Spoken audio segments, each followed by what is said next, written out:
आज हम ट्रेन कर रहे हैं चेस्ट। तो काफ़ी ज़्यादा आजकल हम बिज़ी हैं, घर वगैरह के मामला जो हैं उनको भी देख रहे हैं। तो सेटअप छोटी छोटी चीज़ में दिन पूरा पूरा लग जाता है। तो आहिस्ता आहिस्ता हम वहाँ पे सेटल हो जाएंगे 1-2 दिन में। तो कुछ चीज़ें रहती हैं, बस कोई ना कोई रोक लेता है, यार ये ना लो, ये वहाँ से अच्छी मिल जाएगी, ये ना लो। तो इसी चक्कर में जो है ना वो थोड़े काम डिले हो रहे हैं। वो साथ साथ देख रहे हैं, मेरी ट्रेनिंग बहुत ज़्यादा डिस्टर्ब जा रही थी, डाइट बहुत ज़्यादा डिस्टर्ब जा रही थी, स्लीप बहुत ज़्यादा डिस्टर्ब जा रही थी। तो मैं उनको ट्रैक पे ला रहा हूँ आहिस्ता आहिस्ता। जैसे ही हम कम्प्लीटली वहाँ पे शिफ्ट हो जाएंगे तो इंशाल्लाह उम्मीद है बेहतर जो है वो चीज़ें बेहतर हो जाएंगी थोड़ी। तो अभी आज मैं काफ़ी, मेरी एनर्जी जो है वो बेहतर है पहले से। 12:30 का टाइम हो रहा है लेकिन मैं काफ़ी फ़्रेश हूँ। तो उम्मीद है आज काफ़ी एक लंबा चौड़ा वर्कआउट करके जाऊँगा मैं। वेरिएशन ज़्यादा होंगे मेरे, और मैं वॉल्यूम भी ज़्यादा लगाता हूँ, इंटेंसिटी भी अपने हिसाब से ज़्यादा लगाता हूँ। हाँ, स्मिथ पे ट्रेनिंग कर रहा हूँ मैं। स्मिथ पे इसलिए कि मुझे जो है वो मुनासिब नहीं लगता, या ऐसे ही खपना फ्री बारबल के साथ। ज़रूरी नहीं है कि स्मिथ पे ही हमेशा लगाता हूँ, कि मैं फ्री बार पे भी लगा लेता हूँ। इंक्लाइन हो गया, ये बेंच हो गया, स्मिथ पे भी लगा लेता हूँ। बस जैसे जिस दिन जो दिल कर रहा हो उस चीज़ को फॉलो कर लेते हैं। तो ऐसा कोई हार्ड एंड फास्ट रूल नहीं है कि स्मिथ पे कोई ख़राबी है या फ्री वेट में कोई ख़राबी है।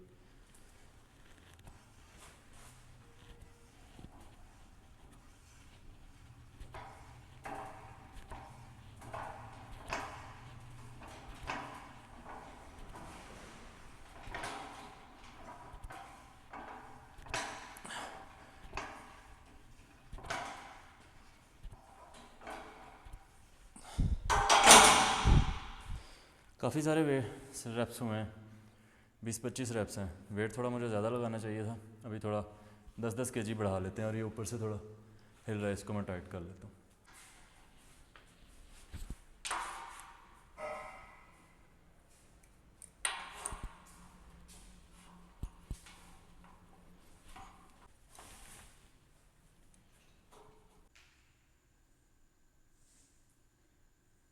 ये मेरा बेंच प्रेस का लास्ट सेट है, चौथा सेट लगा रहा हूँ मैं। पहला लाइट वेट पे लगाया था 20-25 रेप्स, उसके बाद फिर रेप्स कम किए, वेट ज़्यादा किया। मतलब ऑटोमेटिकली जब वेट ज़्यादा होता है तो रेप्स कम हो जाते हैं। अभी इससे पहले जो मैंने सेट लगाया वो काफ़ी हैवी था, फिर भी मैंने उसके जो हैं कोई 4-5 या 6 रेप्स किए हैं। अभी ये मैंने वेट मज़ीद इंक्रीज़ किया तो इसका शायद 1 या 2 रेप्स लगा सकूँ मैं। तो ये स्मिथ के ऊपर आपको पता है, थोड़ा स्मिथ बार का भी वेट होता है, तकरीबन 20 kg तो कम अज़ कम होगा। उसके ऊपर मैंने जो है वो दोनों तरफ कितना, 40-40 दोनों तरफ, यानी कि आप कह लें कि फ्री बेंच पे ये 100 kg लगाने के बराबर होगा एटलीस्ट।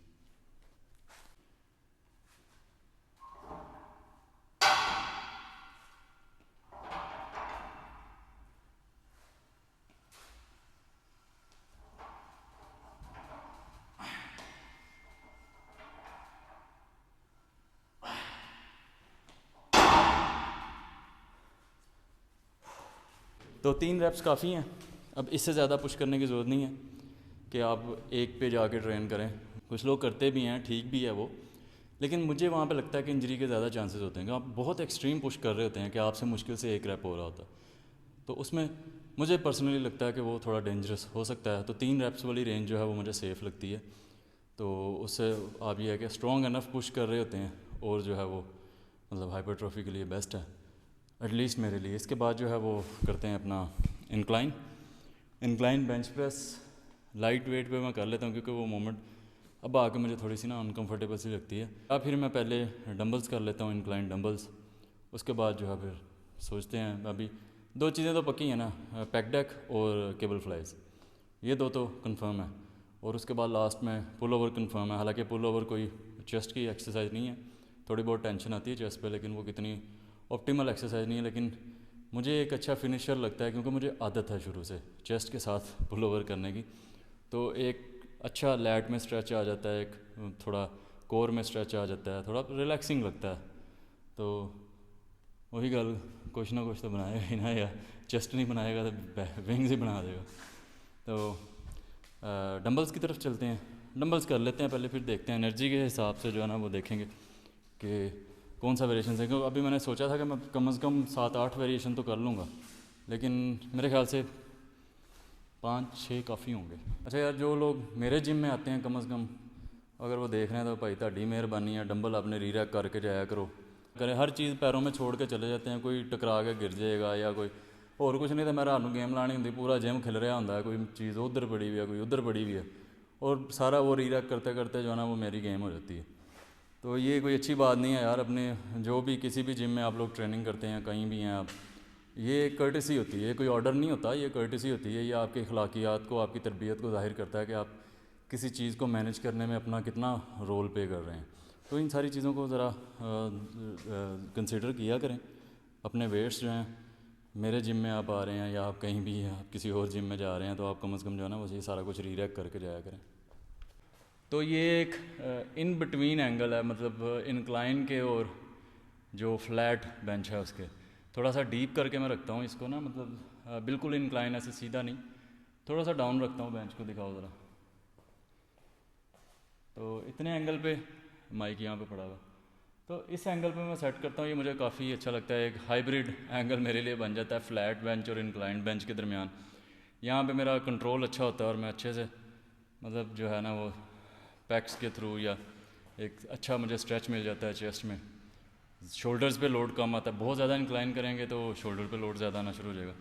तो डंबल्स में 35 मतलब फर्स्ट सेट से ही 35 के डंबल ले रहा हूँ, क्योंकि मैंने वहाँ पे काफ़ी अच्छा पुश कर लिया था। तो उम्मीद है कि वो इनफ वार्म अप हो गया हुआ है।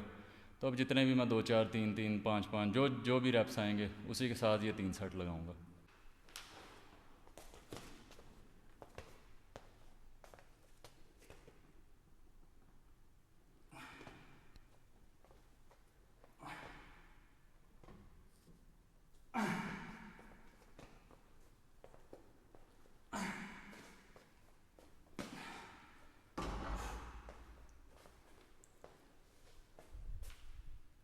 इंक्लाइन डंबल प्रेसेस का लास्ट सेट कर रहे हैं, तो अभी मैं जो फ्लैट बेंच पे डंबल प्रेसेस हैं वो उम्मीद है नहीं करूँगा, क्योंकि अभी मुझे जो है ना वेट हैंडलिंग मेरे लिए बड़ी हैसल बन गई हुई है। एक इतना अरसा हो गया ट्रेनिंग करते हुए मुझे, तो मेरे लिए अब जो मैनुअल ट्रेनिंग है ना वो थोड़ी मुझे थोड़ा डीमोटिवेट करती है ट्रेनिंग करने में, कि यार मैंने वेट वहाँ से उठा के उधर लेके जाना है, वहाँ पे लगाना। तो मेरा अब दिल करता है कि यार हर चीज़ की मेरे पास जो है ना वो मशीन अवेलेबल हो, मैं बस बैठूँ और अपनी ट्रेनिंग कर लूँ। क्योंकि मैं कोई इतनी मतलब कि एक लंबा सेशन अगर मैंने करना भी है तो मेरे पास मशीन्स अवेलेबल है ना, तो वो मेरे लिए ज़्यादा बेनिफिशियल होगा। मतलब मेरी जो वो नॉन एक्सरसाइज एक्टिविटी है ना वो कम हो जाएगी। तो अगर मैंने फॉर एग्ज़ाम्पल ये वेट उठा के कभी इधर जा रहे हैं कभी उधर जा रहे हैं, ये मतलब डंबल्स उठा रहे हैं वापस रख रहे हैं, तो मेरी बॉडी के ऊपर ना तो इतना फ़ैट स्टोर होता है, ना मेरी कोई इतनी एक्स्ट्रा मतलब मेंटेनेंस से ऊपर मैं कभी कभी खाता हूँ। तो ऑलरेडी इतनी एनर्जी जो है ना वो नॉन एक्सरसाइज एक्टिविटी के लिए नहीं होती। तो एक प्लान्ड एक्सरसाइज के लिए तो चलो बंदे ने माइंडसेट बनाया होता, जब उसकी हैसल इतनी बढ़ जाए ना कि यार जो तुझे डंबल नहीं रख के जाते वापस, वो भी मैं ही रखने ने, अपनी गेम भी लानी है, तो वो बड़ा डीमोटिवेटिंग फैक्टर होता है ये। तो अगर मेरे पास अभी हर चीज़ की मशीन अलग अलग अवेलेबल हो के वहीं से वो लॉक आपने वो उसको लगाया और अपने डिज़ायर्ड वेट के ऊपर ट्रेन कर लिया, या एटलीस्ट जो है वो बने हुए एंगल्स हों, तो अभी मुझे उस चीज़ की ज़रूरत है।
अभी बाल शाल बड़े हुए हैं, कैंपेन शूट आ रहा है हसलर्स का, तो 1-2 दिन में तो उसके लिए फिर रिमूव करेंगे। बाकी ये मशीन है कम अज़ कम, इसका मैंने एक सेट लगा लिया, तो ये मुझे वेरिएशन को इतना ख़ास पसंद नहीं है, लेकिन मैं इसलिए लगाता हूँ कि यार एटलीस्ट मशीन तो है ना, तो उसका जो है वो बैलेंस बनाने में या जॉइंट डिस्कम्फर्ट जो है वो कम होता है। तो बाकी वही बात कि मैं मशीन्स को ज़्यादा प्रायोरिटी दे रहा हूँ, ज़्यादा इम्पोर्टेंस दे रहा हूँ कि अब थोड़ा स्मार्ट ट्रेन करने की मुझे शायद ज़्यादा ज़रूरत है। तो जब एक अरसा आप जब वो चीज़ों को फ़िल्टर आउट करते जाते हैं, सीखते जाते हैं, तो काफ़ी सारी चीज़ें चेंज हो जाती हैं, करनी भी पड़ती हैं। तो प्रॉपरली आप मतलब किसी की गाइडेंस के ऊपर कितना अरसा चल सकते हैं, ज़्यादा अरसा नहीं चल सकते। हम तो खैर शुरू से ही स्टार्ट से ही जो है वो सोलो ट्रेन की है, कोई ऐसी ये साइंटिफिक बकवासियात इतनी ज़्यादा नहीं थी। तो साइंटिफिकली चीज़ों को देखना ज़रूरी भी है, लेकिन कहीं ना कहीं ओवर कॉम्प्लिकेट भी कर जाते हैं बेसिक्स को, और फिर बाद में उसी चीज़ के ऊपर आ जाते हैं। काफ़ी सारी ऐसी मिसालें हमारे पास मौजूद हैं कि पहले एक जो बेसिक चीज़ चल रही थी, पहले उसको डिमोनाइज़ किया जाता है कि यार ये ऐसे नहीं था, वैसे था, ऐसे करना, ओवर कॉम्प्लिकेट किया जाता है चीज़ों को, और फिर कुछ 6 महीने बाद फिर वापस आ जाते हैं, नहीं जी होना वही काम ठीक सी। अभी मेरे पास काफ़ी सारी मिसालें हैं, जैसे अब स्लो इसेंट्रिक को जो है वो time under tension, slow eccentric, deep stretch, इन चीज़ों का बड़ा हवा चली, बड़ी लोगों ने रौला पा दिता कि बई तो सानू नवीं शै लभ गई हुण जिहड़ा ना नैचुरली मिस्टर ओलंपिया जिता करांगे असी। तो ये चीज़ सेंट्रिक स्लो कर लें, स्ट्रेच डीप करें, टाइम अंडर टेंशन बढ़ा लें, नेगेटिव में जो है वो ज़्यादा वेट लगाएं। तो ये सारी चीज़ें अब कहाँ गई? ठीक है, वो आ गई जी टाइम अंडर टेंशन जो मैटर नहीं करता, बहुत ज़्यादा स्लो इसेंट्रिक मैटर नहीं करता, बस आपने कंट्रोल करके नीचे जाना। अभी रिसेंट स्टडी की मैं आपको बात कर रहा हूँ, मैं भी देखता रहता हूँ, अप टू डेट तो रहना पड़ता है। तो हमें ये पता है कि यार बेसिक्स वही हैं, जितनी मर्ज़ी रिसर्च हो जाए, जो मर्ज़ी हो जाए, बेसिक्स वही हैं। अगर उनको कोई आके कहेगा भी कि यार इंज नहीं इंज सी, तो 6 महीने बाद फिर वो वही आ जाए, उधर ही आ जाएगा। तो एक तो ये मिसाल मैंने आपको दे दी। अब डीप स्ट्रेच पे भी कुछ लोग बहुत ज़्यादा अभी डीप स्ट्रेच के ऊपर भी वो करते हैं कि जी एक्सट्रीमली डीप स्ट्रेच होना चाहिए, लेकिन मैंने पहले भी वो गाइड किया है कि एक्सट्रीमली डीप स्ट्रेच जो लेंथन पोजीशन में जब मसल होता है तो वो अपनी वीकेस्ट पोजीशन में होता है, तो वहाँ पे आप एक हद तक ही आप हार्ड ट्रेन कर सकते हैं। लेकिन अगर आप एक्सट्रीमली डीप स्ट्रेच पे ट्रेन करेंगे तो अगर जो है वो ज़्यादा लोड हुआ तो उसमें इंजरी के चांसेस बढ़ जाते हैं। तो ये चीज़ें इसके लिहाज से मैं कह रहा हूँ कि ये बुलशिट जो है ना, ओवर कॉम्प्लिकेट करना हर चीज़ को, ये इससे अवॉइड करें। बेसिक्स हैं, आप आते हैं जिम में ट्रेनिंग करते हैं, एक नया बंदा आता है, अगर उसे कोई बंदा कुछ ना बताए ना, वो फिर भी 6 महीने अगर टिका रहे तो वो बंदा एक्सरसाइज सीख जाता है। और इस टाइम को हर किसी ने जो है वो गुजारना ही होता है, उसने अपना लर्निंग प्रोसेस उसने खुद ही देखना है, उसको कोई और नहीं गुजार सकता, उसको उसी ने गुजारना है जिसका है।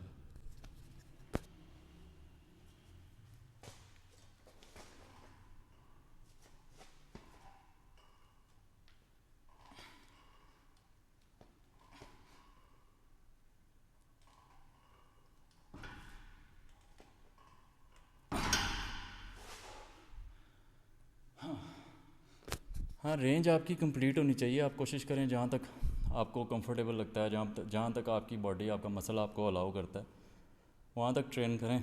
लेकिन कोई ऐसी सुपर नॉनसेंस चीज़ सुन के तो उसको जो है आप एक्सट्रीम जो है लेवल के ऊपर ट्राई कर रहे हैं, तो वो आपकी बॉडी भी बता देती है मेरा जॉइंट यहाँ तक ये जा सकता है, या मुझे मेरी बॉडी बता रही है कि ये इससे पीछे नहीं जा सकता। अगर मुझे कोई कहे कि जी आपने यहाँ पे रख के ऐसे ज़ोर लगाना है पीछे को, तो आपका बाइसेप जो है वो लेंथन हो जाएगा, लंबा हो जाएगा, या आपका ट्राइसेप अच्छा हो जाएगा। तो मेरा जिस्म तो मुझे बता रहा है ना कि यार मेरा जॉइंट मुझे बता रहा है यार ये इससे पीछे जाएगा तो भाई टूट जाएगा। इसी तरह मसल जहाँ तक लेंथन होता है वहाँ तक वो बताता है यार यहाँ तक ठीक है, ठीक है। जब डिस्कम्फर्ट स्टार्ट हो जाए तो आपकी बॉडी बता रही है, जब ऐसे चुभने वाली पेन स्टार्ट हो जाए तो आपकी बॉडी आपको बता रही है कि नहीं भाई ये काम नहीं ठीक। तो आप उसको भी अंडरस्टैंड करें और उसको फोर्स ना करें, इतना डीप ना जाएं एक्सट्रीम लेवल के ऊपर कि वो आपका मसल ही टीयर हो जाए।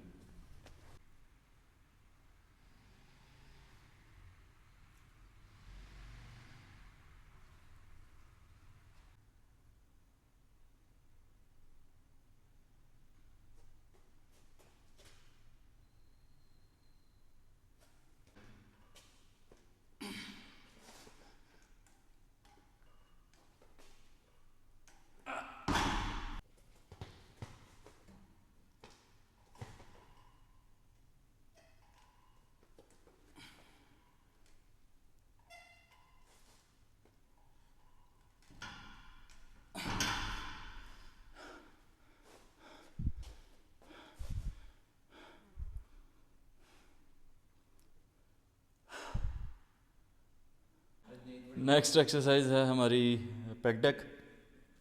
इसको मैं फुल स्टैक से ही स्टार्ट कर रहा हूँ। तो इसके 3 सेट लगाएंगे, उसके बाद केबल क्रॉस और फिर पुल ओवर। अभी कितने हमारे 3 वेरिएशन हो गए हैं। बेंच प्रेस हो गए, इंक्लाइन डंबल्स हो गए, और वो जो मशीन है चेस्ट प्रेस वो लगा ली है। तो बस है ला के मैं तो बड़े जोश नाल आया सी, मैं क्या 8-10 वेरिएशन लाना।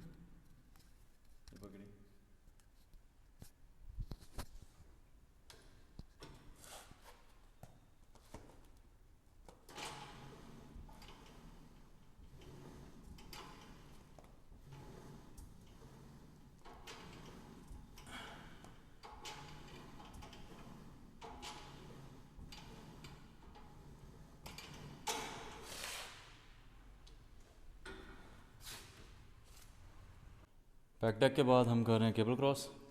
केबल क्रॉस को एक मीडियम से एंगल पे इसका एंगल बना के, वो जो ये बार है इसको एक मीडियम से एंगल पे सेट करके कर रहा हूँ, ना बहुत ज़्यादा ऊपर है ना बहुत ज़्यादा नीचे है। तो एक सेट लगा के देखते हैं, फिर उसको अकॉर्डिंगली एडजस्ट कर लेंगे बाद में।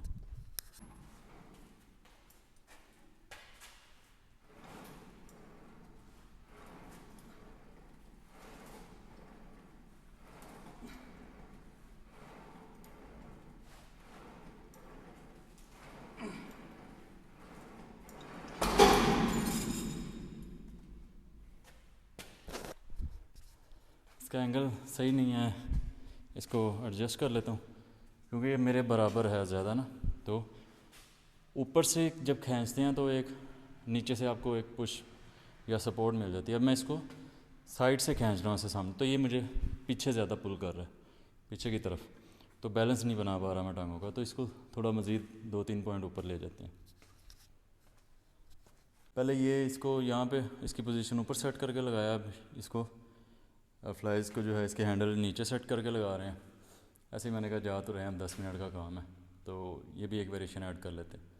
कौन सा इतना काम करना होता है दिन में, तो जितनी चले जान लगा लें तो बेहतर है। तो बाकी वो क्या पता नहीं कि कहने लगा सही, हाँ लाइट का अभी आपको काफ़ी डिफरेंस नज़र आ रहा होगा। पहले हमने ये पीछे लाइट पड़ी है कोब लाइट, वो जलाई हुई थी, तो मुझे ज़्यादातर जगहों पे फ्लैट ही नज़र आ रहा था। तो मैंने कहा एक लाइट को ऑफ़ करके देखते हैं, और मतलब लाइट का इतना ज़्यादा इम्पैक्ट होता है, इतना ज़्यादा वो आपको दिखाने पे, आपको अपेयर होने पे वो काफ़ी ज़्यादा फ़र्क होता है। मतलब आप कहाँ किस एंगल पे लाइट सेट कर रहे हैं, लाइट कितनी ब्राइट है, ये सारी चीज़ें मैटर करती हैं। और जो है लेकिन उसके लिए सबसे ज़रूरी है कि आपका कुछ बना भी हो, आपकी बॉडी भी बनी हो। तो ये नहीं हो सकता कि आपके अंदर वो मसल है ही नहीं तो वो लाइट पैदा नहीं कर सकती। ज़्यादातर लड़के क्या कहते हैं वो लाइट का कमाल है ये, तो लाइट का कमाल अपनी जगह पे है, लेकिन बॉडी के अंदर वो मसल होगा, वो डेवलप होगा, फैट परसेंटेज लो होगा, तो फिर उसके ऊपर लाइट ऐसे एंगल से गिरेगी कि उसके नीचे जो है वो शेडो आएगा, तो फिर वो अपीयर होगा। लाइट का कमाल है अपनी जगह पे है, लेकिन मोस्ट सिनेरियोज़ में ये होता है कि लड़कों की फ़िज़ीक या किसी की फ़िज़ीक बहुत अच्छी है, लाइट अच्छी नहीं तो वो उसको फ़िज़ीक बुरी नज़र आ रही होती है। लेकिन ऐसा नहीं हो सकता कि फ़िज़ीक बहुत बुरी हो और लाइट जो है उसको अच्छा दिखा दे। उसके लिए लाइट को भी समझने के लिए या लाइट को भी जो है यूज़ करने के लिए बॉडी भी बनी हुई होनी ज़रूरी होनी चाहिए।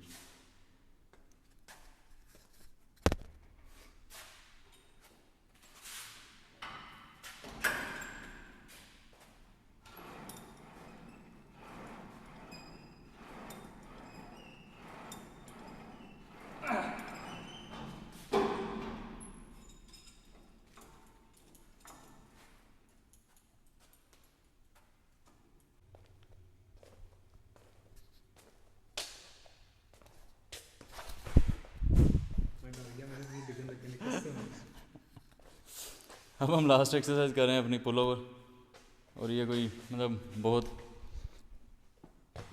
कह लें अच्छी एक्सरसाइज, बहुत अच्छी एक्सरसाइज है वैसे लैट्स की, और कोर का एक अच्छा स्ट्रेच है। लेकिन एक चेस्ट की एक्सरसाइज में एक आप अननेसेसरी वेरिएंट कह सकते हैं, लेकिन मैं करता हूँ। बॉडी की लिमिट्स, मतलब जहाँ पे बॉडी मूव करती है एक्सट्रीम्स पे, या स्ट्रेच होना उसका, या उसकी जो आप जो ड्राई हुई मोमेंट्स होती हैं, या जो भी वटेवर, उनके ऊपर भी ट्रेन करना थोड़ा सा वो होता है, बेनिफिशियल होता है, लेकिन मुनासिब तरीके से अपनी कैपेसिटी को देखते हुए, मद्देनज़र रखते हुए। तो वो एक कंफर्टिंग कई मोमेंट्स होती है ना आपके लिए, वो वैसे ही एक जो लोग शुरू से बड़े पुराने ज़माने से जब समझा जाता था कि ये एक्सरसाइज जो है वो लैट्स ही अपना सॉरी डंबल की ये जो ਹੁਣ तो मैंने गल भुलनी शुरू हो गई, मतलब अब वो कान बजना शुरू हो गए हैं। वाटर इनटेक मेरा बड़ा कंप्रोमाइज़ चल रहा है। तो जो मिथ्स एक अटैच थे ना चेस्ट की एक्सरसाइज के साथ कि पुल ओवर लगाने से छाती ऊपर चली जाती है तो पता नहीं किधर चली जाती है, पता नहीं सिर में बजती जाके, तो ये तब के ज़माने से जो लोग पुल ओवर लगा रहे हैं ना उन्हें वो अंडरस्टैंड करेंगे कि पुल ओवर के साथ एक बड़ा एक अजीब सा मेंटल कनेक्शन सा जुड़ जाता है बंदे का, तो वो एक कंफर्टिंग एक्सरसाइज लगने लगती है। मतलब एक अच्छा कोर में स्ट्रेच आता है, लैट्स में अच्छा स्ट्रेच आता है, ब्लड फ्लो आपका सर की तरफ जाता है, तो एक अच्छा फिनिशर कह लेते हैं ऐसे। तो इसलिए वो एक आदत पड़ी हुई है तो उसको करते हैं। 3 सेट लगाते हैं। 35 का डंबल है हमारे पास मैक्स। उसके बाद हमने सोचा था कि वो ना चिकन लेके आया था साबिर, मैरिनेट करके इसने रखा हुआ था, हमने सोचा था घर जाके उसको जो है ना वो ट्राई करेंगे। तो लेकिन वो फिर मुझे भूख बड़ी लगी हुई थी, तो मैं घर गया हूँ तो मैंने 2-3 प्रोटीन बार्स खा ली, तो मेरी भूख भी ख़त्म हो गई। ऊपर से फिर हमें टाइम बहुत ज़्यादा हो गया, मेरे ख्याल क्या टाइम हो गया, 2:15 3 बजने वाले हैं कि घड़ी पीछे है, 2:15। तो अब 2:15 हो रहे हैं, तो अभी हम ट्रेनिंग करके फिनिश करेंगे, पोजिंग थोड़ी सी करके, तो घर जाके बस चाय पी के सो जाऊँगा। या नहीं, अब तो पॉसिबल नहीं है, अब मेरे ख्याल से घर चलना चाहिए। कब बनाना ही चिकन घर जाना हाँ नहीं, उन्होंने भी फोन आ गया नान लैके पहुँच। अदनान उंज तो बड़ा वजन घटा रहा है, डेली रात को 2:30 बजे फ़ोन आता है इसके भाई का कि भाई 2 नान लैके आ जा टाइम नाल। जो बंदा नान खाता डेली उन्हें की वजन घटाना, फिर वो कहता कंडा तो हिलदा नहीं पिया अपनी जगह तो। भाई तुसीं भी तो नहीं ना अपनी आदत तो हिलन दे।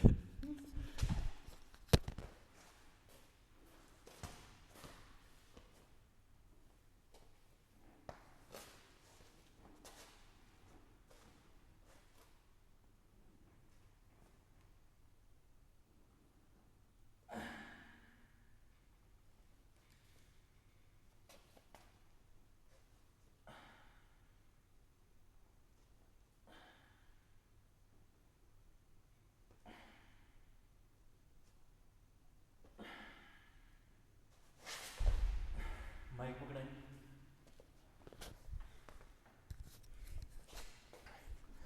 अच्छा, कुछ लोगों के लिए ना ये बड़ी अनकंफर्टेबल होती है मोमेंट, उनका शोल्डर जॉइंट उनको अलाउ नहीं करता इतना नीचे तक जाने के लिए। तो या तो अगर वो इस चीज़ को प्रैक्टिस करना चाहते हैं तो वो बहुत कम वेट के साथ करें, वरना इसको अवॉइड कर दें, कोई ऐसी बड़ी बात नहीं, और वेरिएशन कोई देख लें।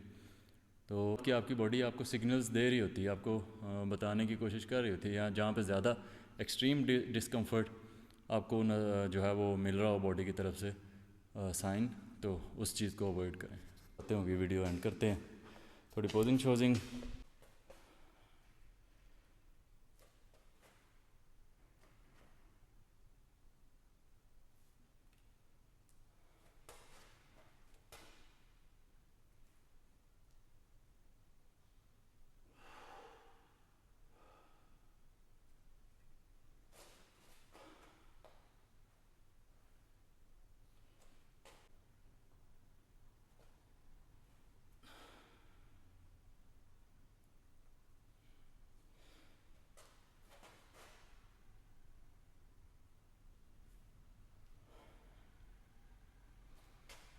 लगता कैमरा लाने